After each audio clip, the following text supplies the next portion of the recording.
বড়খলা সমষ্টির অন্তর্গত গুটিবাড়ি এলাকায় এক বিশাল আকৃতির অজগর সাপ উদ্ধারের ঘটনাকে কেন্দ্র করে তীব্র চাঞ্চল্য ছড়িয়ে পড়ে। স্থানীয় বাসিন্দা ঈশ্বর চৌধুরী যখন বাড়ি ফিরছিলেন তখন বাড়ির যাওয়ার পথে একটি ছোট গাছে প্রথমে এই বিশাল অজগর সাপটি তার নজরে আসে।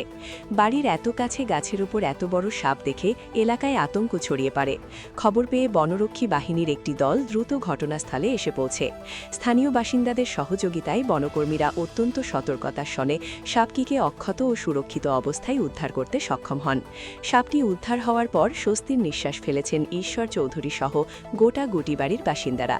বন বিভাগ সূত্রে জানা গেছে, সাপটিকে স্বাস্থ্য পরীক্ষার পর নিরাপদ কোনো গভীর বনাঞ্চলে ছেড়ে দেওয়া হবে।